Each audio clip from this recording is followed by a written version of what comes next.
Well, you've seen these little guys all over the place. They've taken over the internet, they've taken over some restaurants, and they've taken over your local theaters. I'm Rachel Heiress. And I'm Jessica Jacobsen, and this is Planet at the Movies. Today we're talking about Despicable Me.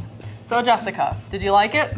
I loved it. It was one of the best movies of the season, I think. I had a blast watching it. Yeah, I really was real excited about this one. Been waiting for it all year, and it did not let me down.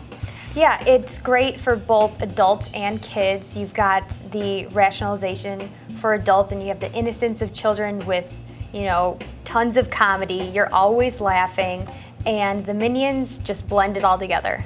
Yeah, one thing I had fun about the Minions, though, is even though there were so many of them, each of them had their own little personality, yeah. And they had their own scenes. They didn't speak English, and you knew exactly what they were doing, and it was so cute. You had so much fun with them. Mm-hmm. Yep, I also really loved the interaction with the girls, Margot, Edith, and Agnes, with Gru, our villain.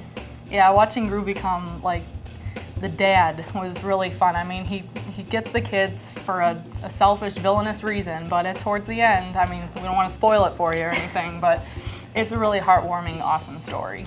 Well, it's neat because you see so many movies where the villain kind of takes over, but this one you start out with the villain as your protagonist. One thing I thought was awesome too is that Vector, who is Gru's arch nemesis and arch rival, he's technically the villain in the story, but then also, to me, he was almost like a side character. Like Gru and Dr. Nefario, who's his little sidekick in his lair, they had their own inner demons they had to battle against, and that was more the villain of the story.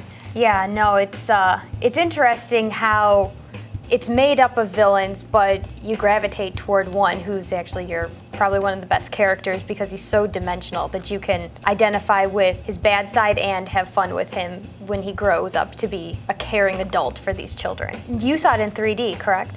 Yes, I did. What did you think? I highly recommend this movie in 3D. Once again, you know, Jessica saw it non-3D, I saw it 3D. This one, there's scenes that are made for a 3D theater, and they really do stand out at you. I didn't get headaches, it wasn't blurry, it was really awesome. I definitely recommend it.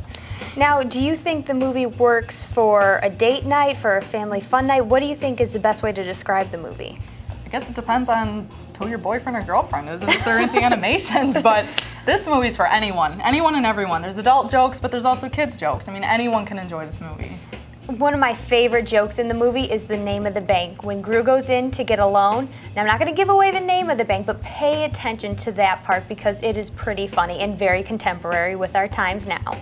There were a lot of little hidden things within this. I mean, the NBC logo was stuck in there, and which is really apparent, but I will say, if you go to Illumination Entertainment's website and you look up their upcoming projects, you're going to see some other hidden Easter eggs within this movie that I had a lot of fun with.